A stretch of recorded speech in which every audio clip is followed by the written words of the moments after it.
ஹல்லேலூயா. கர்த்தருடைய நாமத்துக்கு மகிமை உண்டாவதாக. கர்த்தர் நல்லவர். இந்த நாளிலே உலகம் முழுவதும் ஆராதனை நடந்து கொண்டிருக்கிறது.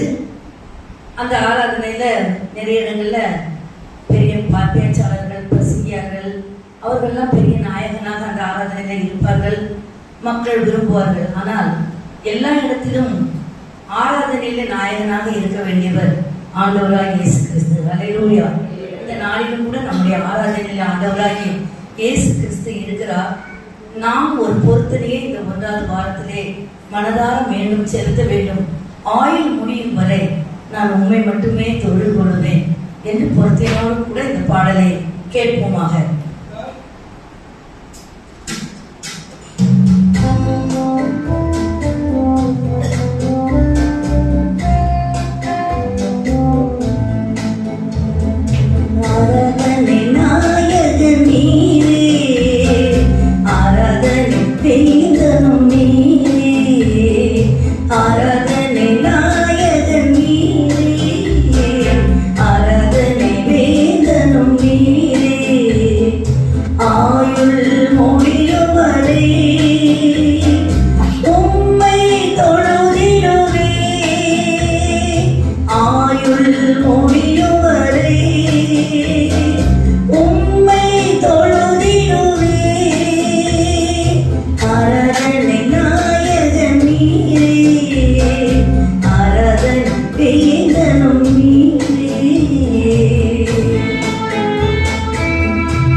ராஜாக்கள்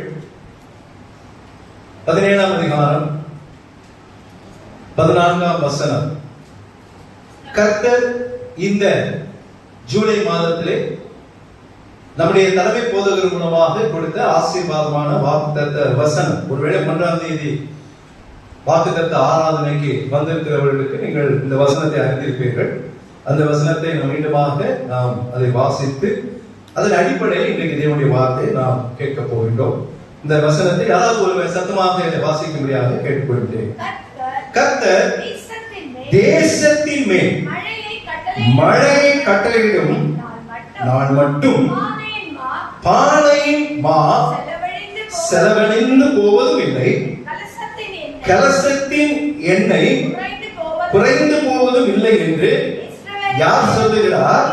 இஸ்ரவேலின் தேவனாகிய கர்த்தர் சொல்லுகிறார் என்றார். இதை சொன்னவர் யார்? இஸ்ரவேலின் தேவனாகிய கர்த்தர். ஒரு மனிதனுடைய வார்த்தை அல்ல, சொன்னது மனிதன். யாரு? எலியா. ஆனா சொன்னது யார்? கர்த்தர். அப்ப இந்த கர்த்தருடைய வார்த்தை மனிதனுடைய வாயாக குரலாக ஒலிக்கப்பட்டாலும் கூட சொன்னது கர்த்தர். கர்த்தருடைய வார்த்தை எப்படிப்பட்டது என்பதை நாம் விசுவாசிக்க வேண்டும். ஆக இந்த வார்த்தையின் அடிப்படையில் தான் இன்றைக்கு நான் தொடர்ந்து உங்களோடு இந்த வார்த்தையை நான் பகிர்ந்து கொள்ள போகிறேன். ஆகவே தேவனுடைய வார்த்தைக்கு செல்வதற்கு முன்பதாக ஒரு நிமிடம் கண்களை மூடி ஜெபித்து அதன் பிறகு நாம் தேவனுடைய வார்த்தைக்குள்ளே செல்வோம். ஜெபம் செய்வோம். நல்ல ஆண்டவரே, உம்மை நாங்கள் துதிக்கிறோம், உம்மை ஸ்தோத்திரிக்கிறோம். இந்த நாளும் இந்த வார்த்தை எனக்கும் எங்களுக்கும் பிரயோஜனமா இருக்க உதவி செய்யும். நீ வார்த்தைகளை தருகிறவர், வாக்குத்தத்தத்தை கொடுக்கிறவர். இந்த வாக்குத்தத்தங்களை கொடுத்துவிட்டு அதை நாங்கள் பெற்றுக்கொள்ளும்படியான ஒரு ஆசீர்வாதமான கிருபையை எங்களுக்கு தருகிறேன். ஆனாலும் எங்களுக்கு இருக்கிற தடைகளை எடுத்து போட்டு இந்த மாதம் முழுவதும் மட்டுமல்லாமலே என் வாழ்நாள் முழுவதும் இந்த வார்த்தையை நாங்கள் சுதந்தித்துக் கொள்ள உதவி செய்யும். குறிப்பாக இந்த வார்த்தை, பேச போகிற வார்த்தை, கேட்க போகிற வார்த்தை அனைத்தும் எங்களுக்கு பிரயோஜனமாக இருக்க உதவி செய்யும். நீ பேசும் ஆண்டவரே, நாங்கள் கேட்கிறோம். இயேசு மூலம் கேட்கிறோம் அன்புள்ள பிதாவே, ஆமென். ஹல்லேலூயா, ஹல்லேலூயா. எல்லாம் சந்தோஷமா இருக்கீங்களா? அப்படின்னா கொஞ்சம் முகத்தை சிரிச்சுக்கிட்டே வச்சுக்கங்க. ஏன்னா ஆலயத்துல நான் அடிக்கடி அதான் சொல்லுவேன், ஆலயத்துல மட்டும் நீ எங்க வேணா வெளியே போய் கொஞ்சம் மாத்திக்கீங்க. நான் ஆலயத்துல வந்துட்டீங்கன்னா உங்களுடைய முகத்துல உங்களுக்கு என்ன இருக்கணும்? பிரகாசம். சிரிப்பு இருந்தாதான் பிரகாசம் வரும். பிரகாசம் தான் பிரகாசத்தை கூட்டிட்டு வர சொல்ல, முகம் பிரகாசமா இருக்கணும். எங்க போகுது? தெருவிலேயே ஒரு பிரகாசம் கூட இருக்க மாட்டாரு. பிரகாசமா இருக்கணும்னா முகம், நீங்க உங்களுடைய கவலைகள் உண்டு, யாருக்கும் பிரச்சனை இல்லை. இல்ல காலையில் எழுந்திருக்கும் போதே பிரச்சனையோடு தான் எழுந்திருக்கிறோம். பிரச்சனை இல்லாம ஒன்றும் இல்லை. ஆனால் நம்முடைய முகத்தை, அது ஆலயத்துக்குள்ள இருக்கும்போது நாம் மன மகிழ்ச்சியோடு இருக்கும். தாவீது அதான் சொல்றாரு, 1000 நாளை பார்க்கிறோம் ஒரு பிரகாரங்களில் போகும் அந்த நாள் எனக்கு நல்ல நாள், மகிழ்ச்சியான நாளுங்கிற. ஏமா ஆகாமிய கூடத்தில் வாழ்வதையும் ஆசிரியப்பு கூடத்தில் வாழ்வது எனக்கு இன்பம்ங்கிறார்.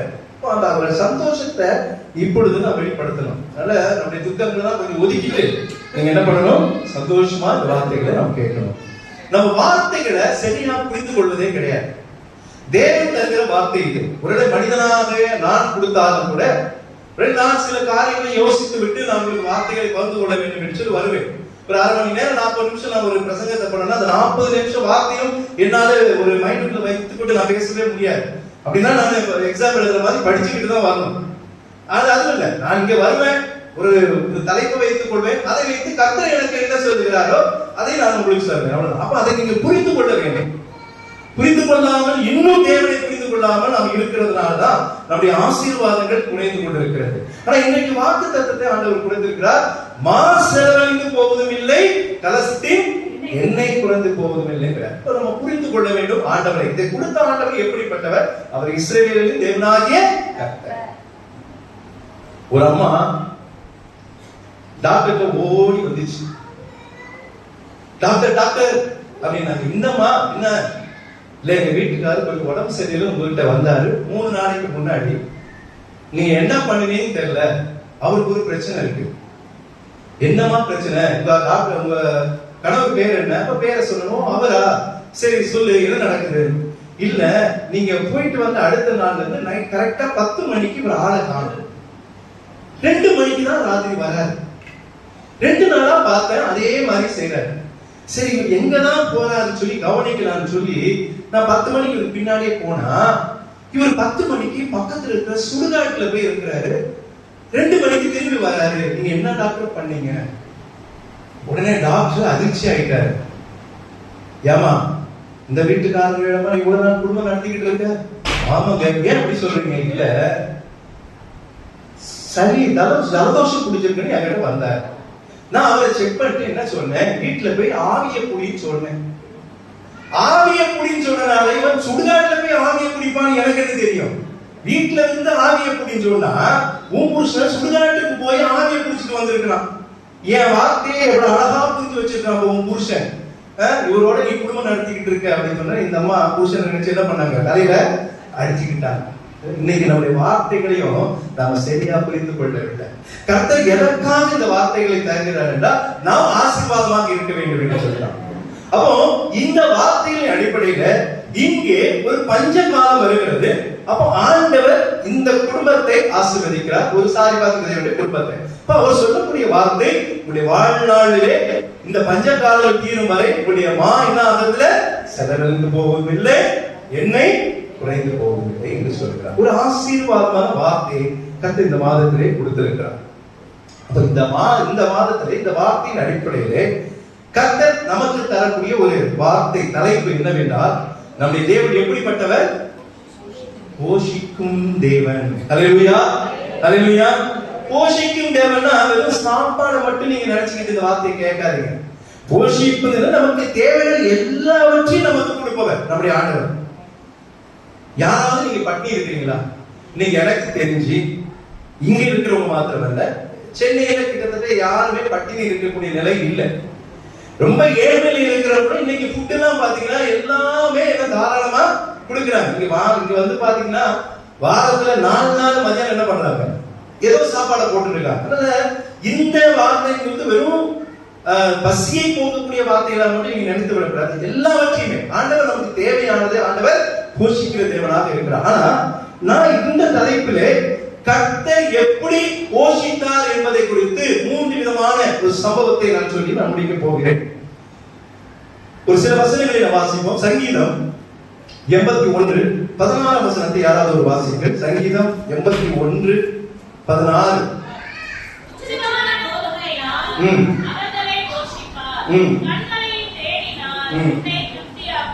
கர்த்தர் எப்படி போஷிப்பாரா? உச்சிதமான. அப்ப அது எப்படிப்பட்டது? ஒரு நிறைவான, ஒரு விரும்பத்தக்கதான, ஒரு ஆசீர்வாதமான ஒரு நிலையில கர்த்தர் உங்களை போஷிப்பதாக வாக்கு கொடுக்கிறார். நம்முடைய தேவன் போஷிக்கும் தேவன். நம்முடைய தேவைகளை அறிந்தவர். தேவைகளை அறிந்து அவைகளை நம்முடைய வாழ்க்கை செயல்படுத்துகிறது. ஆகவே நம்முடைய தேவைகளை அறிந்து அவர் போஷிக்கிற தேவனாக இருக்கிறார் என்று வாசிக்கிறோம். ஏசாயா 58:14 வாசிங்க. ஏசாயா 58:14.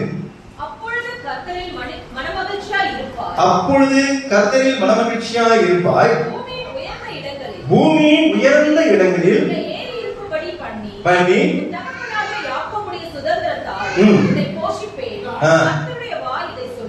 எப்படி போஷிப்பாரா? யாக்கோபுடைய சுதந்திரத்தால் உன்னை போஷிப்பேன் என்று சொல்றார். ஆபிரகாம், ஈசாக், யாக்கோப் இவர்களுடைய சுதந்திரம், அதுதான் ஆசீர்வாதம். அந்த சுதந்திர ஆசீர்வாதத்தினால் உங்களை நான் போஷிப்பேன் என்று ஆண்டவர் சொல்லுகிறார். இன்னொரு வசனத்தை வாசிப்போம். சங்கீதம் 28:9.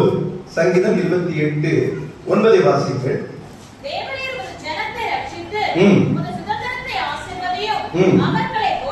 அவர்களை போஷித்து அவர்களை என்றென்றைக்கும் உயர்த்தியருளும். தேவனே உமது ஜனத்தை ரட்சித்து உமது சுதந்திரத்தை ஆசீர்வதியும். அவர்களை போஷித்து அவர்களை என்றென்றைக்கும். போஷித்து என்பது எல்லாவற்றையும் குறிக்கிறது. ஆண்டவர் நமக்கு தெரிகிற நன்மைகள் அனைத்துமே கர்த்தர் நம்மை போஷிக்கிற ஒரு அனுபவம். அப்ப இந்த தேவன் எப்படிப்பட்டவர்? போஷிக்கிற தேவனாக இருக்கிறார் என்று வாசிக்கிறோம். சரி, நம்முடைய இயேசு கிறிஸ்துவின் வாழ்க்கையிலும் சரி, நீங்கள் கர்த்தருடைய நாட்களிலும் சரி, கர்த்தர் எப்படியாக ஜனங்களை போஷித்தார், எந்த நிலையிலே போஷித்தார் என்று சொல்லி 3 காரியங்களை நாம் பார்த்து இந்த நாளிலே நாம் கடந்து போக இருக்கின்றோம். முதல் காரியம், நாம் எப்பொழுதெல்லாம் பரிதவிக்கின்றோமோ அப்பொழுதுதான் கர்த்தர் நம்மை என்ன பண்ணுகிறார்? போஷிக்கிறவராக இருக்கிறார். ஒரு நிலையிலே பரிதவித்த போது கர்த்தர் அவர்களுக்கு போஷித்து உதவி செய்தார் என்று சொல்லி வேதத்திலே வாசிக்கிறோம். அது வேற யாரும் இல்ல, இஸ்ரவேல் ஜனங்கள். இஸ்ரவேல் ஜனங்கள் எப்பொழுதெல்லாம் அவர்கள் தேவைகளுக்காக அவர் பரிதவித்தார்களோ அப்பொழுதெல்லாம் கர்த்தர் மோசே மூலமாக அவர்களை போஷித்தார் என்று நாம் இடத்துல வாசிக்கின்றோம். இஸ்ரவேல் ஜனங்கள் உடனே நிறைய அற்புதங்களை ஆண்டவர் மோசே மூலமாக செய்தார். எனக்கு இந்த போஷிக்கிற அந்த காரிய தலைப்பினாலே நான் ஒரு சில காரியங்களை நான் அந்த அடிப்படையில் சொல்கிறேன். முதலாவதாக அவர்கள் தண்ணீரை ஆண்டவர் கேட்கும் போதுதான் கொடுத்தார்கள். தாகத்திலே தவித்துக் கொண்டிருப்பது. ஆனா அவங்களுடைய பொல்லாத ஜனங்கள், அது ஒரு பக்கம் இருக்கட்டும். ஆனா நாமளும் இன்றைக்கு அப்படிதான், இஸ்ரவேல் ஜனங்கள் மாதிரிதான், ரொம்ப நல்ல ஜனங்கள் எல்லாம் கிடையாது, நாமளும் பொல்லாத ஜனங்கள் தான். அந்த லிஸ்ட்ல தான் இன்றைக்கு நாம இருக்கிறோம். நீங்களும் நானும் அப்படிதான் இருக்கிறோம். ஏன்னா ஆண்டவர் விரும்புகிறபடி நாம் இன்றைக்கு வாழவே இல்லை. அந்த வாழ்க்கை நமக்கு கசப்பாக இருக்கிறது. அவர் விரும்புகிற வாழ்க்கையை வாழ்வதற்கு நமக்கு முடியல. நம்ம இஷ்டத்துக்கு வாழுகிறோம். ஆனா ஆசீர்வாதம் மட்டும் வேண்டும். இஸ்ரவேல் ஜனங்கள் அப்படிதான் ஆசீர்வாதத்தை பெற்றுக்கொண்டார்கள். அன்றைக்கு ஆண்டவர் கொடுத்தார், கொடுத்து ஆண்டவர் தண்டித்து தான் செய்தார். ஆனா இன்றைக்கு கிருபையின் நாட்களிலே ஆண்டவர் தண்டிப்பதில்லை. ஆனா நாம் என்ன பண்றோம்? ஆசீர்வாதத்தை மட்டும் பெறுகிறோம். ஆனா இங்கே தண்ணீருக்காக அவர் தவித்த போதெல்லாம், பரிதவித்த போதெல்லாம் ஆண்டவர் அவர்களை போஷித்தார் என்று வாசிக்கிறோம். கண்மலையிலிருந்து தண்ணீரை வரவழைத்து கொடுத்தார். தண்ணீர் எங்கிருந்து வந்துச்சு? கண்மலை. இன்னைக்கு நமக்கு பஞ்சம் இல்லைங்க. இன்னைக்கு தண்ணீர் பற்றாக்குறை இல்லை. ஒருவேளை தேவையும் கண்டினியூ ஆயிடுச்சுன்னா நமக்கு பற்றாக்குறை வரும். எனக்குலாம் தெரிஞ்சு ஒரு 10 வருஷம் 15 வருஷத்துக்கு முன்னாடி குடத்தெல்லாம் தூக்கிட்டு போன காலங்கள் உண்டு. உங்களுக்கு தெரியும், ஞாபகம் இருக்கும். ஆனா இன்றைக்கு அப்படிப்பட்ட சூழ்நிலை இல்லை. ஓரளவு தேர்விலேயே தண்ணி வந்து கொண்டிருக்கிறது. அப்ப அன்றைக்கு தண்ணீர் இல்லாத நிலையில எகிப்திலிருந்து இவர்கள் கடந்து வந்த போது பாலும் தேனும் ஓடுகிற கானான் தேசத்துக்குள்ளே இஸ்ரவேல் ஜனங்களை உள்ளே கொண்டு போக முடியாது. மோசே ஆரோன் மூலமாக ஆண்டவர் இவர்களை அழைத்து செல்லும் போது இடையிடையே தாகத்தாலே தவித்த போதெல்லாம் இவர்கள் பரிதவித்த சூழ்நிலையில அவர்கள் கெட்டவர்களாக இருந்தாலும் கூட கர்த்தர் அவர்களுக்கு உதவி செய்தார். நமக்கு இன்னைக்கு உதவி செய்கிறார். நம்ம நல்லவங்களா கெட்டவங்களான்றது உங்க மனதை நீங்க பார்க்கணும். ஆண்டவர் சொன்னபடி நம்ம இருக்கிறோமா என்று. ஆனாலும் நீங்கள் கெட்டவர்களா இருந்தாலும் நல்லவர்களா இருந்தாலும் ஆண்டவர் உங்களை தவித்த போதெல்லாம் போஷித்தார். அதுதான் உண்மை. இவர்கள் தண்ணீர் இல்லைன்னு சொல்வது தண்டனை மோசைக்கு தாங்க வந்துச்சு. அவன் தான் தப்பு தப்பா எல்லாத்தையும் பண்ணிட்டு இருந்தான். ஜனங்களுக்கு தண்ணீர் வந்துச்சு. ஜனங்களுடைய தாகத்தை ஆண்டவர் தீர்த்தார். கேட்ட போதெல்லாம், பரிதவித்த போதெல்லாம், முறுமுறுத்த போதெல்லாம் ஆண்டவர் அவர்களுக்கு உதவி செய்தார். அது மட்டும் இல்ல, சாப்பாடு வேணும் போது காடையை கொடுத்தார். காடையை கொடுத்தார். இறைச்சி வேணும்ன்றாங்க. ஏன்னா ஃபர்ஸ்ட் அவர் என்னத்தை கொடுத்தார் தெரியுமா? மன்னாவை கொடுத்தார். மன்னா 6 நாள் என்ன பண்ணணும்? மன்னாவை நீங்க பொறுக்கி வைத்துக் கொள்ளணும். 7வது நாள் என்ன பண்ணக்கூடாது? ஓய்வு நாள், பொறுக்க கூடாது. அப்ப 6வது நாள்ல நீங்க என்ன பண்ணணும்? 7வது நாளுக்குரியதை எடுத்து வச்சுக்கணும். நீங்க அப்படியே 7வது நாள் அனுசரிக்கிறோம். 7வது நாள்ல தான் 6 நாளுக்குரிய காரியத்தையும் எடுத்து வச்சுக்கணும். 7வது நாள்ல எல்லாத்தையும் செய்யணும். ஆண்டவர் 7வது நாள எனக்கு கொடுக்கிறார். ஆனா 7வது நாள நாம என்ன பண்றோம்? நமக்கு எடுத்துக்கிறோம். 6 நாளையும் கொடுக்கறது இல்ல, 7வது நாளையும் கொடுக்கறது இல்ல. இந்த ஒவ்வொரு வாழ்க்கையை வாழ்ந்துக்கிறோம். கர்த்தர் விரும்புது. கர்த்தர் சில சட்டத்திட்டங்களை வைத்திருக்கிறார். அப்ப இங்க பரிதவித்தாலும் கூட ஆண்டவர் இறைச்சியை கொடுக்கிறார். அதுக்கு முன்னாக மண்ணாவை கொடுக்கிறார். இங்க மண்ணா ஒரு கணக்கு யோசிச்சு பாருங்க. அது முன்னாடி ஒரு வசனத்தை வாசிப்போம். 78ஆம் சங்கீதம் 23 வாசிங்க. 78ஆம் சங்கீதம் 23 வாசிங்க. அவர் உயரத்தில் உள்ள மேகங்களுக்கு கட்டளையிட்டு என்ன பண்ணாரா? நீங்க வார்த்தைகளை படிக்கும் போது இங்க படிக்கிறது இல்ல, இங்க அவ்வளவுதான் நம்ம படிக்க முடியும், தியானிக்க முடியாது. நான் தான் உங்களுக்கு சொல்லணும். ஆனா வீட்டுல உட்கார்ந்து ஒவ்வொரு வார்த்தையும் படிக்கும் போது ஒவ்வொரு வார்த்தையும் நீங்க பிரிச்சு பிரிச்சு பிரிச்சு படிச்சு எப்படி இந்த வார்த்தை வருகிறது, இது ரொம்ப அதிசயமான வார்த்தை. இஸ்ரவேல் ஜனங்களுக்காக ஆண்டவர் என்ன பண்ணாரா? வானத்தை என்ன பண்ணார்? கதவுகளை என்ன பண்ணார்? திறந்தார். அல்லேலூயா. இப்ப நீங்க சொல்லுங்க, எல்லாரும் என்ன சொல்றோம்? அல்லேலூயா. கர்த்தர் இஸ்ரவேல் ஜனங்களுக்காக வானத்தின் கதவை திறந்து வாசிங்க. மன்னாவை அவர்களுக்கு ஆகாரமாக வர்ஷிக்க பண்ணி வானத்தின் தானியத்தை அல்லேலூயா. மன்னா என்னது? வானத்தின் ஆகாரம், வானத்தின் தானியம். அது யார் சாப்பிட்டது தெரியுமா? தேவதூதர்கள் சாப்பிடுற அந்த மன்னாவை யாருக்கு கொடுத்தார்? நல்ல ஜனங்களுக்கு கொடுக்கல. எப்ப பார்த்தாலும் முறுமுறுத்துட்டு இருப்பாங்க, எப்ப பார்த்தாலும் ஆண்டவரை சொல்லிட்டு இருப்பாங்க, எப்ப பார்த்தாலும் மோசையும் ஆரோனுக்கு எதிராகவே இருப்பாங்க. அவர்களுக்கு ஆண்டவர் கொடுத்தார். எங்க இருந்து? வானத்திலிருந்து. எதை திறந்து? கதவுகளை திறந்து. என்ன கொடுத்தார்? தேவதூதர்களுடைய உணவை கொடுத்தார். மன்னா. ஒரு கணக்கு போட்டு பாருங்க. எத்தனை லட்சம் புருஷர்கள்? 6 லட்சம் புருஷர்கள். அப்படின்னா 6 லட்சம் குடும்பம். அதெல்லாம் கணக்கு. 6 லட்சம் குடும்பம். ஒரு குடும்பத்துக்கு குறைஞ்சது 4 போடுங்க. என் கணக்கு. ஒரு ஒய்ஃப், 2 பிள்ளை, அப்பதான் 5 பிள்ளை, 6 பிள்ளை, 7 பிள்ளை எல்லாம் இருக்கும். இல்ல யாக்கோபுக்கு எத்தனை பிள்ளை? அப்ப அப்படிதான் கணக்கு வச்சுட்டா நீங்க எங்கேயோ போயிடும். சரி, ஒரு 4 போடுங்க. 24 லட்சம். வானத்துல இருந்து மண்ணா கொட்டுது. ஒரு ஆளுக்கு ஒரு நாளைக்கு 1 கிலோ எடுப்பாங்களா? குறைஞ்சது 1 கிலோ எடுக்கிறாங்க. அப்ப ஒரு குடும்பத்துக்கு 4 கிலோ. 4 பேர் இல்ல, 4 கிலோ. அப்ப எத்தனை பேரு?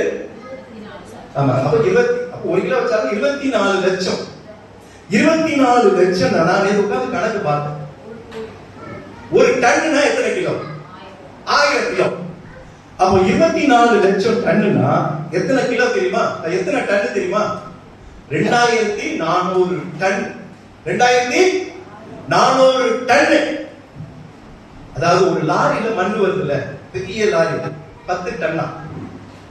அப்போ 2400 டன்னுனா 240 லாரி ஒரு மணல் கொட்டுற மாதிரி மினிமம். அது நான் சொல்றது மினிமம் தான். எல்லாம் யோசிச்சு பாருங்க. அதுவும் ஒரு நாள் இல்ல, 40 வருஷங்க. ஹல்லேலூயா, ஹல்லேலூயா. ஆண்டவர் எப்படி போஷிக்கிறார் பாருங்க. நீங்க நினைச்சு பார்த்தீங்கன்னா நமக்கு அறிவுக்கு எட்டாத ஒரு ஆச்சரியமா இருக்கு.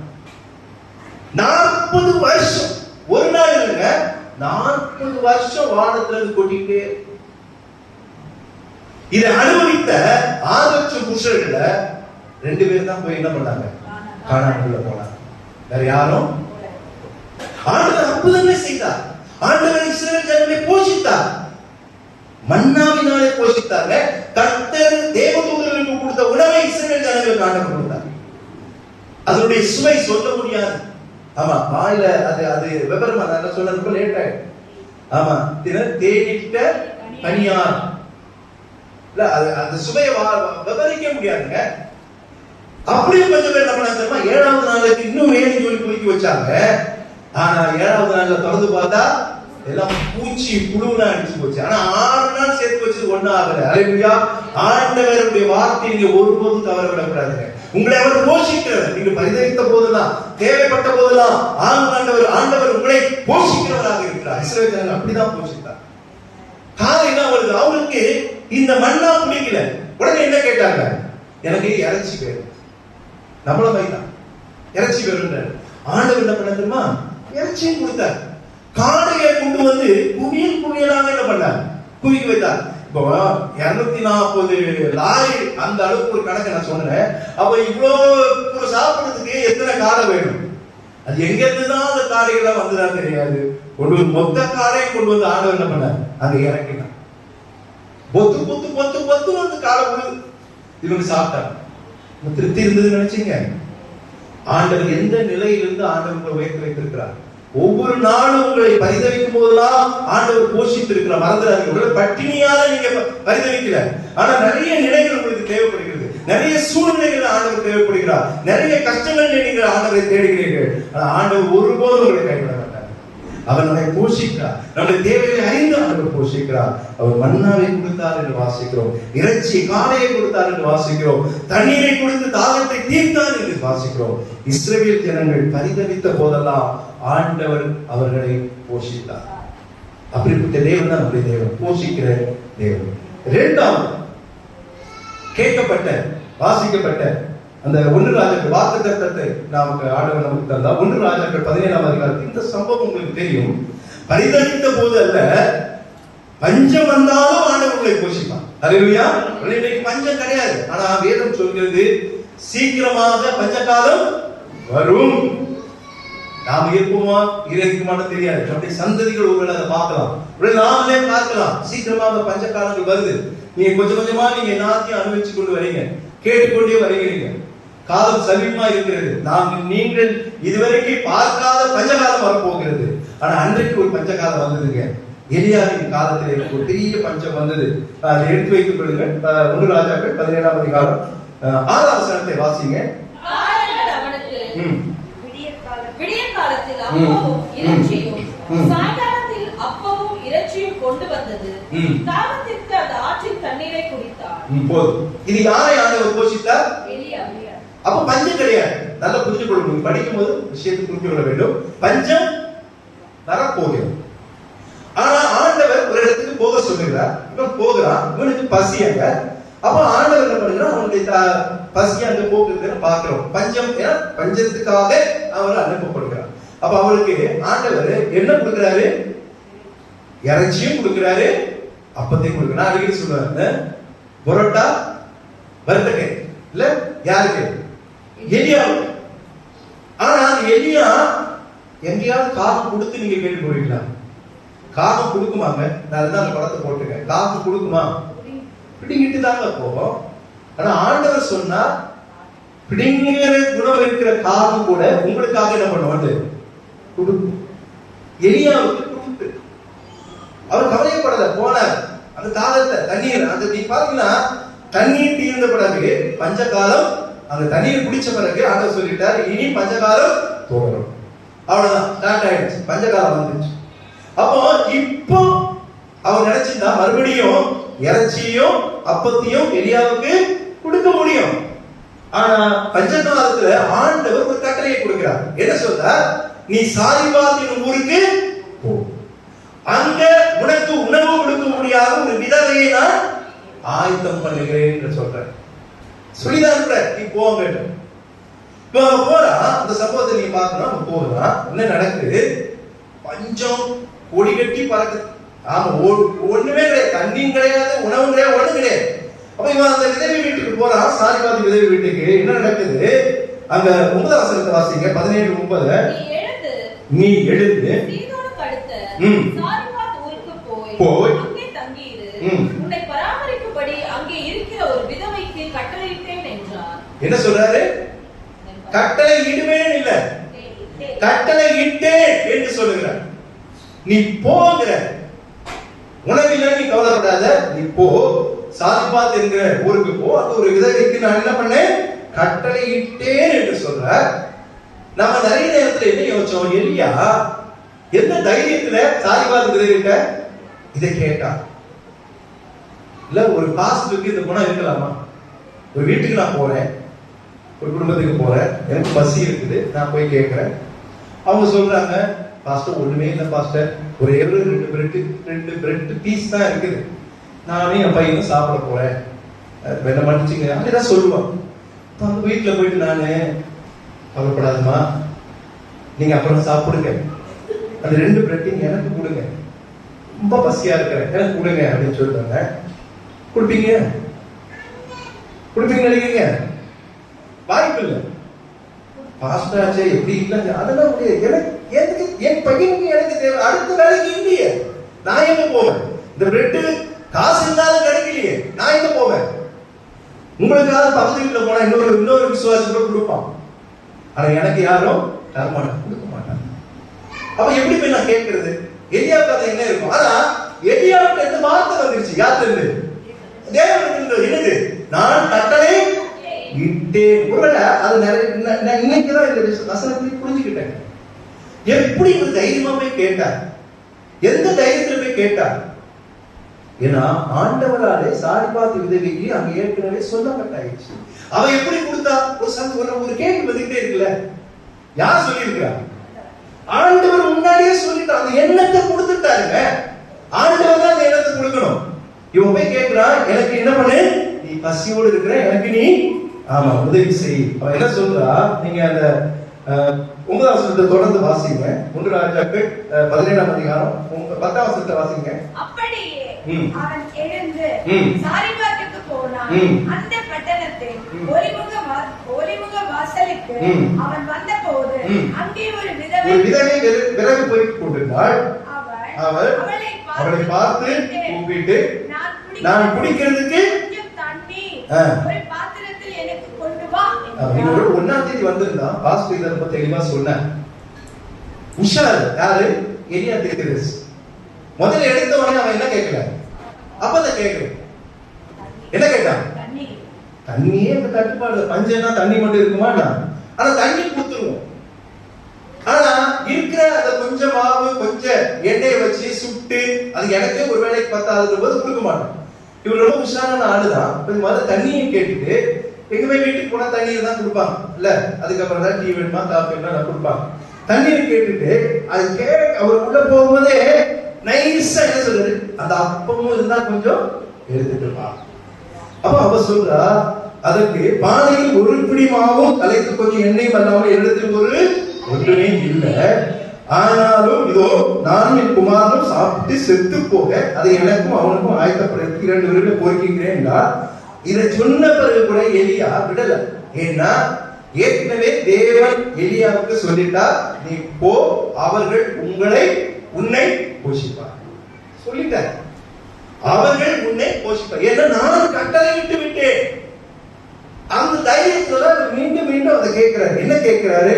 பயப்படாது, நீ போய் வார்த்தையின்படி நீ செய்ய.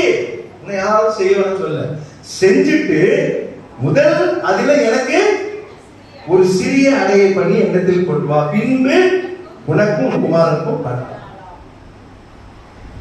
ஒருவேளை அவரு சிறிய அடைன்னு சொல்லிட்டாரு. எத்தனை இடம் வந்திருக்கும் தெரியாது. 3 இடம் வருமா 2 இடம் வருமா தெரியல. 1 இடம் தான் வருதான்னு தெரியாது. கொஞ்சமாவும் கொஞ்சம் என்னதான். ஆனா இவர் எனக்கு முதல்ல கொடுக்கிறாரு. கண்டிப்பா யாருமே கொடுக்க மாட்டோம். ஆனா ஆண்டவர் ஏற்கனவே எல்லாம் தீர்மானித்திருக்கிறபடியா அந்த அம்மா தனக்கு இல்லை என்றாலும் பரவாயில்லை, இந்த பஞ்ச காலத்துல ஊழியக்காரர்களுக்காக நான் இதை கொடுப்பேன் என்று சொல்லி தாராளமாய் கொடுக்கிறான். வாசிக்க 16 வசனத்தை வாசிங்க. கர்த்தர் தேசத்தின் மேல் மழையை கட்டளையிடும் நாள் மட்டும். யார் சொல்றா தெரியுமா? எலியா சொல்ற மா செலவழிந்து போவதும் இல்லை, கலசத்தில் எண்ணெய்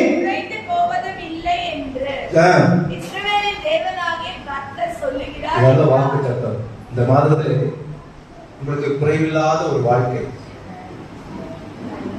நிறைவான ஒரு வாழ்க்கை, தேவனாலே போஷிக்கப்படுகிற வாழ்க்கை கர்த்தர் உங்களுக்கு தருவார்கள்.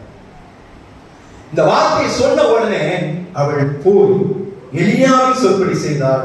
அவளும் இவனும் அவள் வீட்டாரும் ஒருவேளை ஆண்டுடைய வார்த்தை எலியாவின் வார்த்தை மீறி இல்லை, ஆண்டவர் ஏற்கனவே கட்டளையிட்டு விட்டார். அந்த கட்டளையை மீறி ஒருவேளை நான் உங்களுக்கு தர முடியாது, என்னை மன்னித்துக் கொள்ளுங்கள், எனக்கு இது போதாது, ஒருவேளை தான் நான் சாப்பிட முடியும், அடுத்த வேலைக்கு இல்ல, ஒரு வாரத்துல நான் செத்து விடுவேன் என்ற ஒரு எண்ணம் இருக்கின்ற இந்த தாயும் மகனும் ஒருவேளை கொடுக்காம இருந்திருந்தால் ஒருவேளை சாப்பிட்டு ஒரு வாரத்தில் அவங்க மரித்து போயிருப்பாங்க.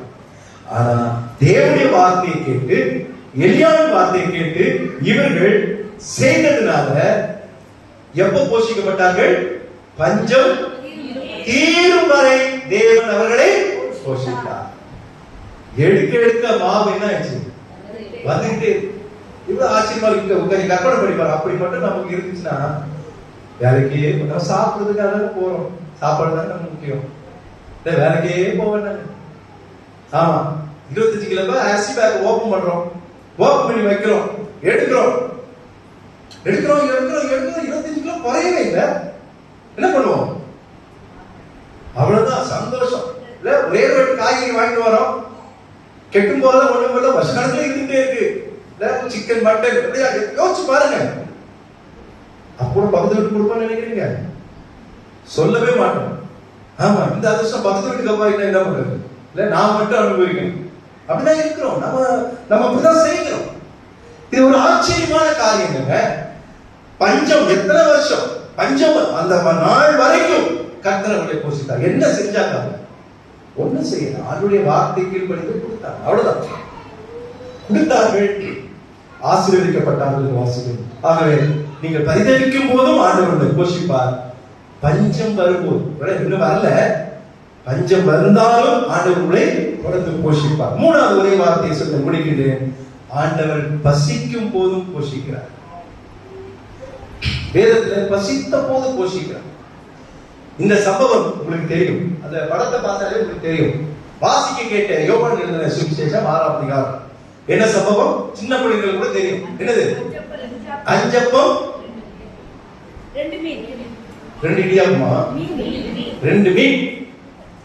5 அப்பம் 2 மீனை கொண்டு எத்தனை பேர் போஷித்தார்? 5000 புருஷர், அதை சொல்றாங்க. அப்போ 5000க்கும் மேல் எவ்வளவு பேர்? அது பெண்கள் குறிக்கப்படல, பசங்களா இருந்தாங்க, அதெல்லாம் குறிக்கப்படல, நிறைய பேர். ஆனா 5000 புருஷர்.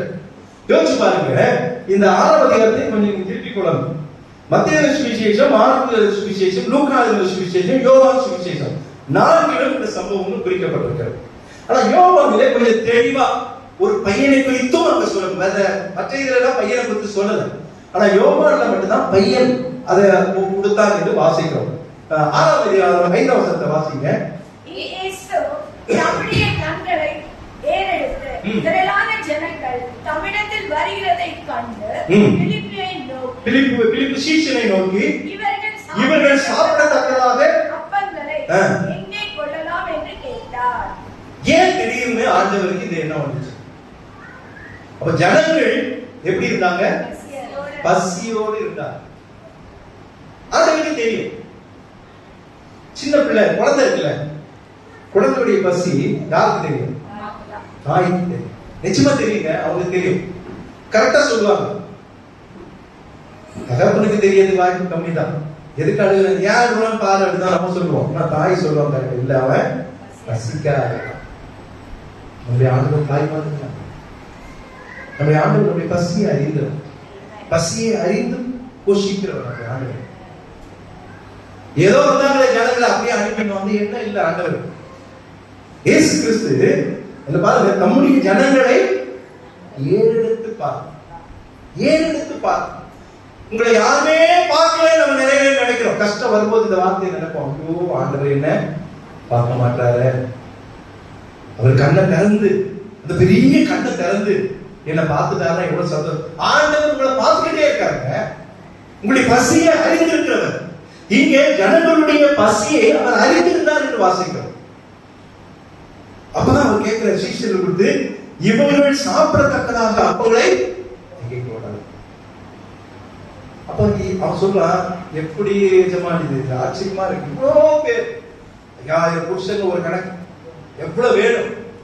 இங்க ஒண்ணுமே பணத்தை கொடுத்துட்டும் போய் வாங்கிட்டு வர முடியாது, என்ன பண்றது தெரியலையே, பசி. ஆனா ஆண்டவருக்கு எப்படியாவது இவருடைய பசியை போட்டு வேண்டும்.